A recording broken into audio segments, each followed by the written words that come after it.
Hello friends, welcome to S B Hurthi YouTube channel. ಸ್ನೇಹಿತರೆ, ನಿಮಗೆಲ್ಲ ಇವತ್ತು ಎಸ್ ಬಿ ಹುರ್ತಿ ಯೂಟ್ಯೂಬ್ ಚಾನಲ್ಗೆ ತುಂಬ ಸ್ವಾಗತ. ಇವತ್ತು ನಿಮಗೊಂದು ಸಿಹಿ ಸುದ್ದಿ ಹೇಳಿಕೊಡುತ್ತಿದ್ದೇನೆ ಫ್ರೆಂಡ್ಸ್. ಏನಂದರೆ ಆ ಸಿಹಿ ಸುದ್ದಿ ಏನಂದರೆ, ತುಂಬ ಜನ ತುಂಬ ದಿನಗಳಿಂದ ವೇಟ್ ಮಾಡ್ತಾಯಿದ್ರು ಲೇಬರ್ ಕಾರ್ಡ್ ಯಾವ ರೀತಿ ಅಪ್ಲೈ ಮಾಡಬೇಕಂತ. ಕಾರ್ಮಿಕ ಕಾರ್ಡ್ ಇಷ್ಟು ದಿವಸ ಕಾರ್ಮಿಕ ಕಾರ್ಡ್ ಸರ್ವಿಸ್ ಸ್ಟಾಪ್ ಮಾಡಿದ್ರು, ಬಟ್ ಇವಾಗ ಕಾರ್ಮಿಕ ಕಾರ್ಡ್ ಸರ್ವಿಸ್ ಸ್ಟಾರ್ಟ್ ಆಗಿದೆ ಸ್ನೇಹಿತರೆ. ನೀವು ಇವಾಗ ಕಾರ್ಮಿಕ ಕಾರ್ಡ್ಗೆ ಯಾವ ರೀತಿ ಅರ್ಜಿ ಸಲ್ಲಿಸಬೇಕು ಆನ್ಲೈನಲ್ಲಿ, ಈ ಒಂದು ಸೇವಾ ಸಿಂಧು ಸರ್ವಿಸ್ ಪ್ಲಸ್ ಪೋರ್ಟಲ್ನ ಯಾವ ರೀತಿ ರಿಜಿಸ್ಟ್ರೇಷನ್ ಮಾಡಬೇಕಂತ ಆಲ್ರೆಡಿ ನಾನು ವಿಡಿಯೋ ಮಾಡಿದ್ದೇನೆ.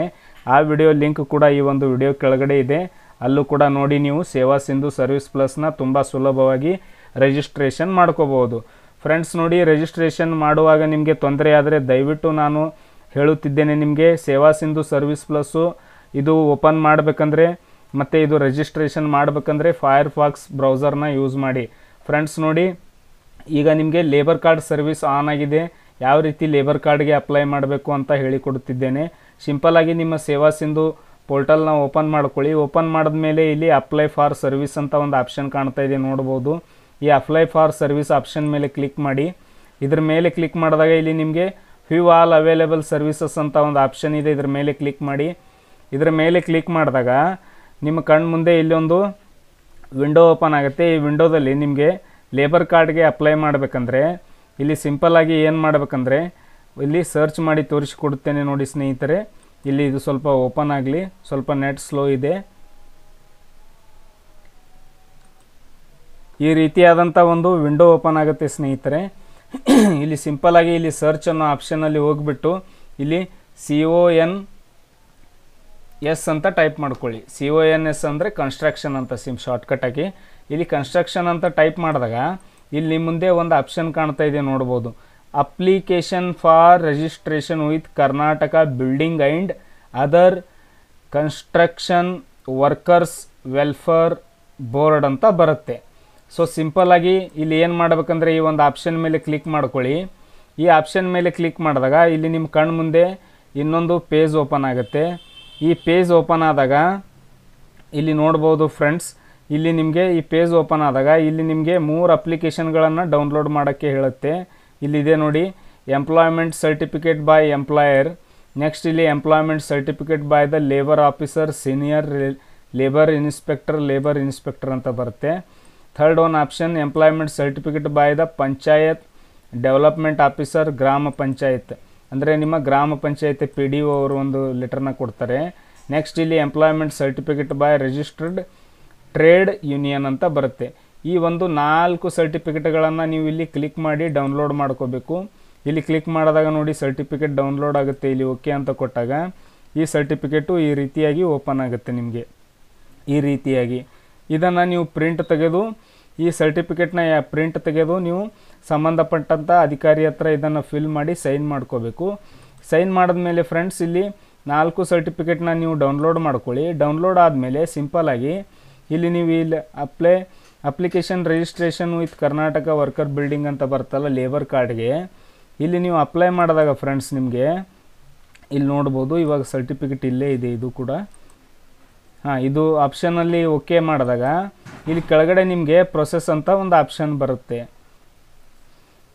ಇವಾಗ ನೋಡ್ಬೋದು ಇಲ್ಲಿ ಇದರ ಮೇಲೆ ಕ್ಲಿಕ್ ಮಾಡಿದಾಗ ಈ 4 ಅಪ್ಲಿಕೇಶನ್ನ ನೀವು ಇಲ್ಲಿ ಓಪನ್ ಆಗುತ್ತೆ ನೋಡಿ. ಈ 4 ಅಪ್ಲಿಕೇಶನ್ನ ಪ್ರಿಂಟ್ ತೆಗೆದು ಇದನ್ನು ಫಿಲ್ ಮಾಡಿ. ಇಲ್ಲಿದ್ದಾವೆ ನೋಡಿ, ಈ 4 ಅಪ್ಲಿಕೇಶನ್ ಪ್ರಿಂಟ್ ತೆಗೆದು ಫಿಲ್ ಮಾಡಿ ಸ್ಕ್ಯಾನ್ ಮಾಡಿ ನಿಮ್ಮ ಕಂಪ್ಯೂಟರ್ನಲ್ಲಿ ಇಟ್ಕೋಬೇಕು. ಅಷ್ಟಾದಮೇಲೆ ಇಲ್ಲಿ ಈ 4 ಅಪ್ಲಿಕೇಶನ್ನ ಮುಂದೆ ಅಟ್ಯಾಚ್ ಮಾಡಬೇಕಾಗುತ್ತೆ. ಇಷ್ಟೆಲ್ಲ ಆದಮೇಲೆ ಇಲ್ಲಿ ಪ್ರೊಸೀಡ್ ಟು ಅಪ್ಲೈ ಅಂತ ಬರುತ್ತೆ, ಇದರ ಮೇಲೆ ಕ್ಲಿಕ್ ಮಾಡಿ. ಇದರ ಮೇಲೆ ಕ್ಲಿಕ್ ಮಾಡಿದಾಗ ಇಲ್ಲಿ ನಿಮಗೆ ಲೇಬರ್ ಕಾರ್ಡ್ಗೆ ಅರ್ಜಿ ಸಲ್ಲಿಸುವಂಥ ಒಂದು ವಿಂಡೋ ಓಪನ್ ಆಗುತ್ತೆ. ಇವಾಗ ನೋಡಿ ವಿಂಡೋ ಓಪನ್ ಆಗ್ತಾ ಇದೆ. ಈ ವಿಂಡೋ ಓಪನ್ ಆದಾಗ ಯಾವ ರೀತಿ ನೀವು ಅರ್ಜಿ ಸಲ್ಲಿಸಬೇಕು, ಯಾವ ಕಾಲಮಲ್ಲಿ ಯಾವ ಡೀಟೇಲ್ಸ್ನ ಎಂಟ್ರಿ ಮಾಡಬೇಕಂತ ನಿಮಗೆ ಸಂಪೂರ್ಣ ಮಾಹಿತಿ ಹೇಳಿಕೊಡುತ್ತಿದ್ದೇನೆ. ಯಾಕಂದರೆ ಲಾಸ್ಟ್ ಟೈಮ್ ನಾನು ಒಂದು ವಿಡಿಯೋ ಮಾಡಿದಾಗ ಆವಾಗ ಲೇಬರ್ ಕಾರ್ಡ್ ಸರ್ವಿಸ್ ಇನ್ನೂ ಸ್ಟಾರ್ಟ್ ಇರಲಿಲ್ಲ ಫ್ರೆಂಡ್ಸ್. ಇವಾಗ ಸ್ಟಾರ್ಟ್ ಆಗಿದೆ. ಸ್ವಲ್ಪ ಇದು ವೆಬ್ಸೈಟ್ ಓಪನ್ ಆಗಲಿ, ಸ್ವಲ್ಪ ನೆಟ್ ಸ್ಲೋ ಇದೆ ನಂದು. ಇಲ್ಲಿ ಈ ರೀತಿಯಾದಂಥ ಒಂದು ಪೇಜ್ ಓಪನ್ ಆಗುತ್ತೆ. ಇಲ್ಲಿ ನೋಡ್ಬೋದು ಫ್ರೆಂಡ್ಸ್, ಈ ಪೇಜಲ್ಲಿ ಕಾರ್ಮಿಕ ಇಲಾಖೆ, ಲೇಬರ್ ಡಿಪಾರ್ಟ್ಮೆಂಟ್, ಕರ್ನಾಟಕ ಕಟ್ಟಡ ಮತ್ತು ಇತರೆ ನಿರ್ಮಾಣ ಕಾರ್ಮಿಕರ ಕಲ್ಯಾಣ ಮಂಡಳಿ ಫಲಾನುಭವಿಯಾಗಿ ನೋಂದಾಯಿಸುವ ಅರ್ಜಿ. Application for registration as A beneficiary with the Karnataka building and other construction workers welfare board ಅಂತ ಬರುತ್ತೆ. ಇಲ್ಲಿ ಬಂದಾಗ ಫ್ರೆಂಡ್ಸ್ ಲಾಸ್ಟ್ ನಾನು ಒಂದು ವಿಡಿಯೋ ಮಾಡಿದ್ದೆ. ಇಲ್ಲಿ ಸರ್ವಿಸ್ ಪ್ಲಸ್ಸಲ್ಲಿ ನೀವು ಲಾಗಿನ್ ಮಾಡಿರ್ತೀರ, ನಿಮ್ಮ ಹೆಸರನ್ನೇ ಇಲ್ಲಿ ಯಾರ ಹೆಸರಲ್ಲಿ ಸರ್ವಿಸ್ ಪ್ಲಸ್ ರಿಜಿಸ್ಟರ್ ಇರುತ್ತೆ ಅವ್ರ ಹೆಸರು ಇಲ್ಲಿ ಕಾಣುತ್ತೆ ಅಂತ ನಿಮಗೆ ಹೇಳಿದ್ದೆ. ಇಲ್ಲಿ ಕೂಡ ಸೇಮ್ ಹೆಸರು ಕಾಣುತ್ತೆ, ಇಲ್ಲಿ ಕೂಡ ಸೇಮ್ ಹೆಸರು. ಬಟ್ ಈ ಹೆಸರನ್ನ ಯಾವ ರೀತಿ ಚೇಂಜ್ ಮಾಡಬೇಕು, ಇಲ್ಲಿ ನಿಮ್ಮ ಹೆಸರು ಇರುತ್ತೆ, ಇಲ್ಲಿ ಕಸ್ಟಮರ್ ಹೆಸರು ಆಗಬೇಕಂದ್ರೆ ಏನು ಮಾಡಬೇಕಂತ ನಾನು ಆಲ್ರೆಡಿ ಒಂದು ವಿಡಿಯೋ ಮಾಡಿದ್ದೇನೆ. ಆ ವಿಡಿಯೋ ಕೂಡ ತುಂಬ ಜನ ನೋಡಿದ್ರೆ, ಅದರ ಲಿಂಕ್ ಕೂಡ ಈ ಒಂದು ವಿಡಿಯೋ ಕೆಳಗಡೆ ಇದೆ. ಅದು ನೋಡಿ ನೀವು ಇಲ್ಲಿ ಕಸ್ಟಮರ್ ಹೆಸರು ಬರೋ ಥರ ಮಾಡ್ಬೋದು. ಫ್ರೆಂಡ್ಸ್ ಇವಾಗ ಸಿಂಪಲ್ಲಾಗಿ ನೋಡಿ, ಇಲ್ಲಿ ಕಸ್ಟಮರ್ ಹೆಸರು ಬಂದಾಗ ಇಲ್ಲಿ ಕಸ್ಟಮರ್ ಫೋಟೋನ ಇಲ್ಲಿ ಅಟ್ಯಾಚ್ ಮಾಡ್ಕೋಬೇಕು. ಫ್ರೆಂಡ್ಸ್ ಇಲ್ಲಿ ಕ್ಲಿಕ್ ಮಾಡಿ ಇಲ್ಲಿ ಕಸ್ಟಮರ್ ಫೋಟೋನ ಅಟ್ಯಾಚ್ ಮಾಡಬೇಕು. ಇಲ್ಲಿ ನಿಮಗೆ ಸಂಪೂರ್ಣ ಮಾಹಿತಿ ಇಲ್ಲಿ ನಾನು ಎಲ್ಲ ಮಾಹಿತಿನ ಇಲ್ಲಿ ನಿಮಗೆ ಫಿಲ್ ಮಾಡಿ ತೋರಿಸಿಕೊಡುತ್ತೇನೆ. ಕಸ್ಟಮರ್ ಫೋಟೋ ನೋಡಿರಿ ಫ್ರೆಂಡ್ಸ್ 20 KB ಕಡಿಮೆ ಇರಬೇಕು. ಕಸ್ಟಮರ್ ಫೋಟೋ 20 KB ಕಡಿಮೆ ಇರಬೇಕು. ಇಲ್ಲಿದೆ ನೋಡಿ 20 KB ಕಡಿಮೆ ಕಸ್ಟಮರ್ ಫೋಟೋನ ಸ್ಕ್ಯಾನ್ ಮಾಡಿ ಇಲ್ಲಿ ಅಟ್ಯಾಚ್ ಮಾಡ್ಕೊಳ್ಳಿ. ನೆಕ್ಸ್ಟ್ ಇಲ್ಲಿ ಅರ್ಜಿದಾರರ ಮೊಬೈಲ್ ನಂಬರ್ನ ಈ ಒಂದು ಆಪ್ಷನಲ್ಲಿ ತುಂಬಿ. ನೆಕ್ಸ್ಟ್ ಇಲ್ಲಿ ನೋಂದಣಿ ಸಮಯದಲ್ಲಿ ಅರ್ಜಿದಾರರ ವಯಸ್ಸು. ಇವಾಗ ಈ ಅಪ್ಲಿಕೇಶನ್ ಫಿಲ್ ಮಾಡುವಾಗ ಅರ್ಜಿದಾರರ ವಯಸ್ಸು ಎಷ್ಟಿದೆ ಅಂತ ಇಲ್ಲಿ ಕ್ಲಿಕ್ ಮಾಡಿದ್ರೆ ಇಲ್ಲಿ ಆಪ್ರೇಟ್ ಆಗಲ್ಲ. ಇಲ್ಲಿ ಡೇಟ್ ಆಫ್ ಬರ್ತ್ನ ಸೆಲೆಕ್ಟ್ ಮಾಡಿ ಇಲ್ಲಿ ಅವರ ವಯಸ್ಸು ಎಷ್ಟಿದೆ ಇಲ್ಲಿ ಅವರ ಡೇಟ್ ಆಫ್ ಬರ್ತ್ನ ಸೆಲೆಕ್ಟ್ ಮಾಡ್ಕೊಂಡ್ಬಿಡಿ. ಸಿಂಪಲ್ಲಾಗಿ ಇಲ್ಲಿ ವಯಸ್ಸು ಆಟೋಮೆಟಿಕ್ಕಾಗಿ ತಗೊಳುತ್ತೆ. ಇಲ್ಲಿ ಪ್ರೆಸೆಂಟ್ ಇವಾಗ ಅರ್ಜಿ ಸಲ್ಲಿಸುವ ದಿನದಂದು ವಯಸ್ಸು ಎಟ್ಟು ಅವರು ಡೇಟ್ ಆಫ್ ಬರ್ತ್ನ ಸೆಲೆಕ್ಟ್ ಮಾಡಿದ್ರೆ ವಯಸ್ಸು ಆಟೋಮೆಟಿಕ್ಕಾಗಿ ಬರುತ್ತೆ. ನೆಕ್ಸ್ಟ್ ಇಲ್ಲಿ ಪ್ರೆಸೆಂಟ್ ಅಡ್ರೆಸ್ಸು. ಇಲ್ಲಿ ಪ್ರಸ್ತುತವಾಗಿ ಇಲ್ಲಿ ಅರ್ಜಿದಾರರು ಇಲ್ಲಿ ಅವರ ವಿಳಾಸವೇನಿದೆ ಆಧಾರ್ ಕಾರ್ಡ್ದಲ್ಲಿ ಅದೇ ರೀತಿ ಅವರ ವಿಳಾಸನ ಇಲ್ಲಿ ಎಂಟ್ರಿ ಮಾಡ್ಕೊಳ್ಳಿ. ನೆಕ್ಸ್ಟ್ ಇಲ್ಲಿ ಪರ್ಮನೆಂಟ್ ಅಡ್ರೆಸ್. ಅರ್ಜಿದಾರರು ಇರುವಂಥ ಇಲ್ಲಿ ಪ್ರೆಸೆಂಟ್ ಇರುವಂಥ ಅಡ್ರೆಸ್ಸು ಮತ್ತು ಇಲ್ಲಿ ಅರ್ಜಿದಾರರು ಇವಾಗ ಪ್ರೆಸೆಂಟ್ ಇಲ್ಲಿ ವಾಸವಾಗಿರುವ ಅಡ್ರೆಸ್ಸು ಮತ್ತು ಇಲ್ಲಿ ಪರ್ಮನೆಂಟ್ ಅಡ್ರೆಸ್ ಸೇಮ್ ಇದ್ದರೆ ಸೇಮ್ ಅಡ್ರೆಸ್ನ ಫಿಲ್ ಮಾಡಿ. ಇಷ್ಟಾದಮೇಲೆ ಇಲ್ಲಿ ಬ್ಲಡ್ ಗ್ರೂಪ್ ಅಂತ ಕೇಳುತ್ತೆ. ಅರ್ಜಿದಾರರ ಒಂದು ಬ್ಲಡ್ ಗ್ರೂಪ್ ಏನಿದೆ ಆ ಬ್ಲಡ್ ಗ್ರೂಪ್ನ ಇಲ್ಲಿ ಟೈಪ್ ಮಾಡ್ಕೊಳ್ಳಿ. ನೆಕ್ಸ್ಟ್ ಇಷ್ಟಾದಮೇಲೆ ಇಲ್ಲಿ Aadhaar number of the applicant. ಇಲ್ಲಿ ಅರ್ಜಿದಾರರ ಆಧಾರ್ ನಂಬರ್ನ ಟೈಪ್ ಮಾಡ್ಕೊಳ್ಳಿ 12 ಡಿಜಿಟ್. ಇಷ್ಟಾದಮೇಲೆ ಇಲ್ಲಿ ರಾಜ್ಯ, ನೆಕ್ಸ್ಟ್ ಇಲ್ಲಿ ಜಿಲ್ಲೆನ ಸೆಲೆಕ್ಟ್ ಮಾಡ್ಕೊಳ್ಳಿ, ಅರ್ಜಿದಾರರ ಜಿಲ್ಲೆ. ನೆಕ್ಸ್ಟ್ ಇಲ್ಲಿ ಅರ್ಜಿದಾರರ ತಾಲೂಕನ್ನ ಸೆಲೆಕ್ಟ್ ಮಾಡ್ಕೊಳ್ಳಿ. ನೆಕ್ಸ್ಟ್ ಇಲ್ಲಿ ಅರ್ಜಿದಾರರ ಗ್ರಾಮ ಇದೆ ಸೆಲೆಕ್ಟ್ ಮಾಡ್ಕೊಳ್ಳಿ. ನೆಕ್ಸ್ಟ್ ಇಲ್ಲಿ ವಾರ್ಡ್ ಏನಾದರೂ ಬಂದರೆ ಅದನ್ನು ಸೆಲೆಕ್ಟ್ ಮಾಡ್ಕೊಳ್ಳಿ. ಇಷ್ಟಾದಮೇಲೆ ಇಲ್ಲಿ ಸಿಂಪಲ್ಲಾಗಿ ಇಲ್ಲಿ ಅರ್ಜಿದಾರರ ಮ್ಯಾರಿಟಲ್ ಸ್ಟೇಟಸ್ ಅಂತ ಬರುತ್ತೆ. ವೈವಾಹಿಕ ಮ್ಯಾರೇಜ್ ಇದ್ದರೆ ಮ್ಯಾರೇಜ್ ಮಾಡಿ, ಅನ್ಮ್ಯಾರಿಡ್ ಇದ್ದರೆ ಅನ್ಮ್ಯಾರಿಡ್ ಮಾಡಿ. ಅವಿವಾಹಿತ ಮ್ಯಾರೇಜ್ ಇದ್ದರೆ ಅವರ ಸಂಗಾತಿಯ ಹೆಸರು, ಅವರ ವೈಫ್ ನೇಮ್, ಅವರ ಹೆಂಡತಿಯ ಹೆಸರು. ನೆಕ್ಸ್ಟ್ ಇಲ್ಲಿ ಸಂಗಾತಿಯ ಜನ್ಮ ದಿನಾಂಕ, ಅವರ ವೈಫ್ ಡೇಟ್ ಆಫ್ ಬರ್ತ್ ಏನಿದೆ ಆ ಡೇಟ್ ಆಫ್ ಬರ್ತ್ನ ಇಲ್ಲಿ ಸೆಲೆಕ್ಟ್ ಮಾಡ್ಕೋಬೋದು. ಇಲ್ಲಿ ವೈಫ್ ಡೇಟ್ ಆಫ್ ಬರ್ತು,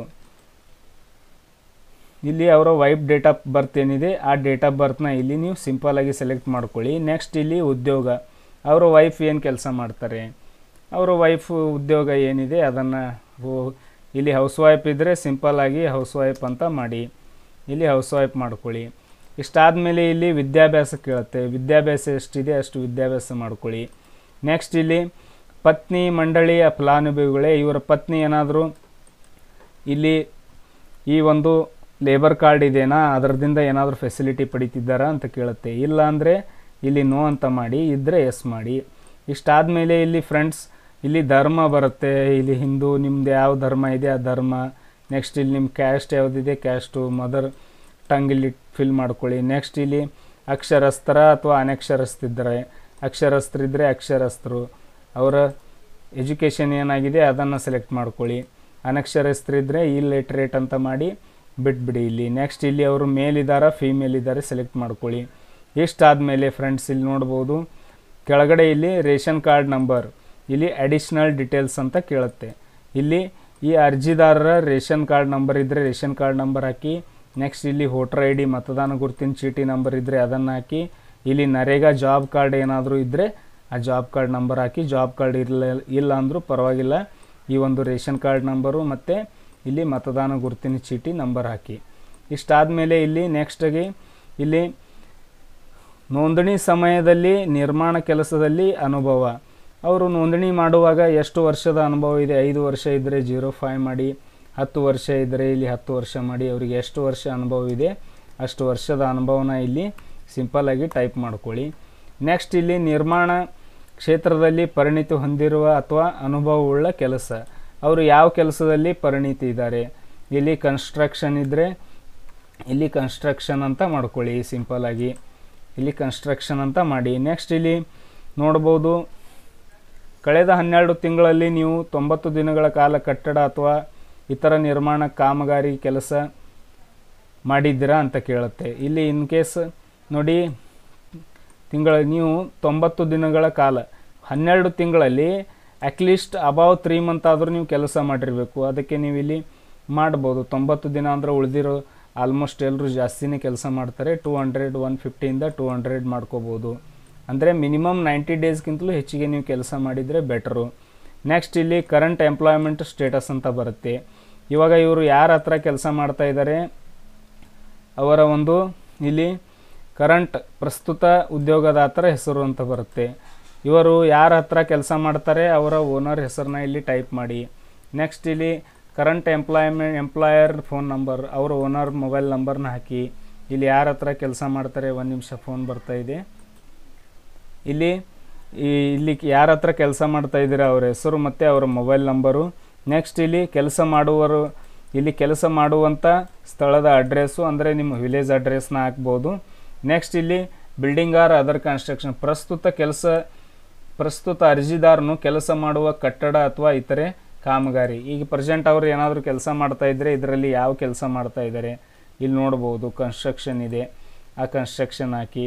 ಇಲ್ಲಿ ನೇಚರ್ ಆಫ್, ಇಲ್ಲಿ ಪ್ರಸ್ತುತ ಕೆಲಸದಲ್ಲಿ ಸ್ವರೂಪ, ಕೆಲಸದಲ್ಲಿ ಏನು ಮಾಡ್ತಾರೆ ಇವರು, ಪ್ಲಂಬರ್ ಇದ್ದಾರಾ ಅಥವಾ ಫೈರ್ಮ್ಯಾನ್ ಇದ್ದಾರಾ ಅಥವಾ ಪೈಂಟರ್ ಇದ್ದಾರಾ, ಫಿಲ್ಟರ್ ಇದ್ದಾರಾ, ವೆಲ್ಡರ್ ಇದ್ದಾರಾ, ಎಲೆಕ್ಟ್ರಿಷಿಯನ್ ಇದ್ದಾರಾ, ಹೆಲ್ಪರ್ ಇದ್ದಾರಾ.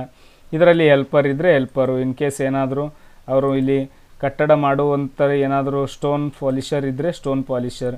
ಈ ರೀತಿ ಅವರು ಯಾವ ವರ್ಕ್ ಮಾಡ್ತಾರೆ ಅದನ್ನು ಇಲ್ಲಿ ಕಾರ್ಪೆಂಟರ್ ಇದ್ದರೆ ಕಾರ್ಪೆಂಟರ್ ಸೆಲೆಕ್ಟ್ ಮಾಡಿ. ಇಲ್ಲಿ ಮಾಸಿಕ ವೇತನ ಅಂತ ಕೇಳುತ್ತೆ. ಮಂತ್ಲಿ ಇನ್ಕಮ್, ಮಂತ್ಲಿ ಎಷ್ಟು ಇವರಿಗೆ ಸ್ಯಾಲ್ರಿ ಸಿಗುತ್ತೆ ಅಂತ ಕೇಳುತ್ತೆ. ನಿಮ್ಮದು ಮಂತ್ಲಿ ಎಷ್ಟು ಇನ್ಕಮ್ ಇದೆ ನಿಮ್ಮ ಪ್ರಕಾರ ನೋಡಿ. ಮಂತ್ಲಿ 4,000 ಇದೆನಾ ಅಥವಾ 5,000 ಇದೆ, ಇಲ್ಲಿ ಫಿಲ್ ಮಾಡ್ಕೊಳ್ಳಿ ನಿಮ್ದು ಎಷ್ಟಿದೆ ಅಷ್ಟು. ನೆಕ್ಸ್ಟ್ ಇಲ್ಲಿ ಡೈಲಿ ವೇಜ್, ಪ್ರತಿದಿನ ಎಷ್ಟು ಸಂಬಳ ಕೊಡ್ತಾರೆ ನಿಮಗೆ ನೋಡಿ. ಪ್ರತಿದಿನ ನಿಮಗೆ 300 ರೂಪಾಯಿ ಸಂಬಳ ಇದ್ದರೆ 300 ಮಾಡಿ.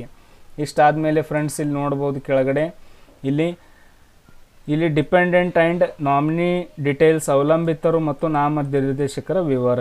ಇಲ್ಲಿ ಹೆಸರು 1, ಇಲ್ಲಿ ABCD, ಇವರು ಒಬ್ಬರ ಹೆಸರು, ಇವ್ರು ಏನಾಗಬೇಕು ನಿಮಗೆ, ಇವ್ರ ಎಜುಕೇಷನ್ ಎಷ್ಟಾಗಿದೆ, ನಿಮ್ಮ ಮಕ್ಕಳ ಎಜುಕೇಷನು. ಫಾರ್ ಎಕ್ಸಾಂಪಲ್ ಇಲ್ಲಿ ಪ್ರೈಮರಿ.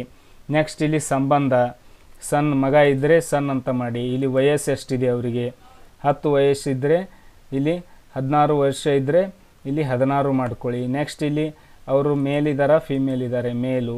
ನೆಕ್ಸ್ಟ್ ಇಲ್ಲಿ ಮ್ಯಾರಿಟಲ್, ಅವರು ಮ್ಯಾರೇಜ್ ಆಗಿದ್ದಾರೆ ಅನ್ಮ್ಯಾರಿಡು. ಇಫ್ ನಾಮಿನಿ, ಯಾರಾದರೂ ನಾಮಿನಿ ಇದ್ದರೆ ಎಸ್ ಮಾಡಿ ನಾಮಿನಿ ಹೆಸರು ಬರೀರಿ. ನಾಮಿನಿ ಹೆಸರು ಫಾರ್ ಎಕ್ಸಾಂಪಲ್ ನೋಡಿ, ಇವಾಗ ನಿಮ್ಮ ವೈಫ್ ಹೆಸರಿದ್ದರೆ ಇಲ್ಲಿ ಸಿಂಪಲ್ಲಾಗಿ ಇಲ್ಲಿ XX ಅಂತ ನಿಮ್ಮ ವೈಫ್ ಹೆಸರಿದ್ದರೆ ನಿಮ್ಮ ವೈಫ್ ಹೆಸರನ್ನ ಇಲ್ಲಿ ಟೈಪ್ ಮಾಡ್ಕೊಳ್ಳಿ. ನೆಕ್ಸ್ಟ್ ಇಲ್ಲಿ ಶೇರ್ ಆಫ್ ನಾಮಿನಿ ಅಂತ ಬರುತ್ತೆ. ಇಲ್ಲಿ ಏನಿಲ್ಲ, ಸಿಂಪಲ್ಲಾಗಿ ಇವರ ಹೆಸರನ್ನೇ ಇಲ್ಲಿ ಮತ್ತು XX ಸೇಮ್ ಹೆಸರನ್ನ ಇಲ್ಲಿ ಟೈಪ್ ಮಾಡಿಕೊಂಡು ಇಲ್ಲಿ ಪ್ಲಸ್ ಮಾಡಿ. ಇಲ್ಲಿ ನಾಮನಿರ್ದೇಶಿತ ಪಾಲು ಏನಾದರೂ ಇಲ್ಲಿ ಕೊಡಬೇಕಾಗಿದ್ದರೆ ಇಲ್ಲಿ ಅವರ ಹೆಸರನ್ನ ಇಲ್ಲಿ ಟೈಪ್ ಮಾಡ್ಕೊಳ್ಳಿ. ನೆಕ್ಸ್ಟ್ ಇಲ್ಲಿ ಪ್ಲಸ್ ಮಾಡಿ. ಪ್ಲಸ್ ಮಾಡಿದಾಗ ಇಲ್ಲಿ ಇವ್ರ ಹೆಸರು ಆ್ಯಡ್ ಆಯಿತು. ಇದೇ ರೀತಿಯಾಗಿ ನೀವು ಎಷ್ಟು ಜನ ನಿಮ್ಮ ಮಕ್ಕಳಿದ್ದಾರೆ ಅವ್ರ ಹೆಸರನ್ನ ಇಲ್ಲಿ ಆ್ಯಡ್ ಮಾಡ್ಕೊಳ್ಳಿ. ಆ್ಯಡ್ ಮಾಡಿದ ಮೇಲೆ ಇಲ್ಲಿ ಸಿಂಪಲ್ಲಾಗಿ ಇಲ್ಲಿ ನಂಬರ್ ಆಫ್ ಇಯರ್ ಅಂತ ಬರುತ್ತೆ. ಇಲ್ಲಿ ನಂಬರ್ ಆಫ್ ಇಯರ್, ನೋಂದಣಿಯಾಗಲು ಬಯಸುವ ವರ್ಷಗಳು, 1 ವರ್ಷನ 3 ವರ್ಷನ ನೋಂದಣಿ ಮಾಡೋಕ್ಕೆ 1 ವರ್ಷ, ಎಷ್ಟು 3 ವರ್ಷದ ನೋಂದಣಿ ಕೂಡ ಮಾಡ್ಕೋಬೋದು. ನೆಕ್ಸ್ಟ್ ಇಲ್ಲಿ ಹಿಂದಿನ ಡೇಟ್ ಬರುತ್ತೆ ಆಟೋಮೆಟಿಕ್ಕಾಗಿ. ಇಲ್ಲಿ ಕೊನೆಯ ದಿನಾಂಕ, ಇವಾಗ ನೀವು ನೋಂದಣಿ ಮಾಡಿದ್ರೆ ಇಲ್ಲಿ ನೋಡ್ಬೋದು 2000 ನವಂಬರ್ 2020ರಿಂದ 2023ರವರೆಗೆ ಈ ಒಂದು ಲೈಸೆನ್ಸು ಚಾಲ್ತಿಯಲ್ಲಿ ಇರುತ್ತೆ ನಿಮ್ಮ ಈ ಒಂದು ಲೇಬರ್ ಕಾರ್ಡು. ನೆಕ್ಸ್ಟ್ ಇಲ್ಲಿ ಇದೆಲ್ಲ ಆದಮೇಲೆ ಇದೆಲ್ಲ ಮಾಹಿತಿ ಸರಿಯಾಗಿ ಓದ್ಕೊಂಡು ಇದೆಲ್ಲ ಕರೆಕ್ಟಾಗಿದೆ ಅಂತ ಅಗ್ರಿ ಮೇಲೆ ಕ್ಲಿಕ್ ಮಾಡಿ. ನೆಕ್ಸ್ಟ್ ಇಲ್ಲಿ ಆಟೋಮೆಟಿಕ್ಕಾಗಿ ಇದೆಲ್ಲ ಆಪ್ಷನ್ ಫಿಲ್ ಆದಮೇಲೆ ಇಲ್ಲಿ ಸಂಬಂಧಪಟ್ಟಂಥ ಆಫೀಸ್ ಹೆಸರು ಬರುತ್ತೆ.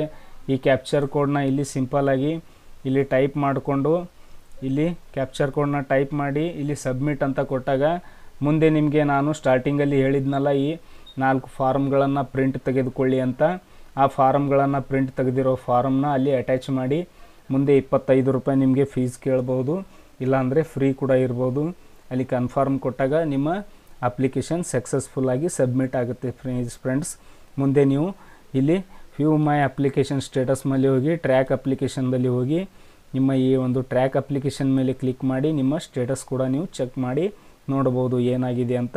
ಫ್ರೆಂಡ್ಸ್, ಈ ಒಂದು ಲಾಂಗ್ ವಿಡಿಯೋದಲ್ಲಿ ನಿಮಗೆ ಇಲ್ಲಿ ಕಾರ್ಮಿಕರ ಕಾರ್ಡ್ ಯಾವ ರೀತಿ ಮಾಡಬೇಕಂತ ಸಂಪೂರ್ಣ ಮಾಹಿತಿ ಹೇಳಿಕೊಟ್ಟಿದ್ದೇನೆ. ವಿಡಿಯೋ ನೋಡಿದ್ದಕ್ಕಾಗಿ ನಿಮಗೆಲ್ಲ ತುಂಬ ಧನ್ಯವಾದಗಳು.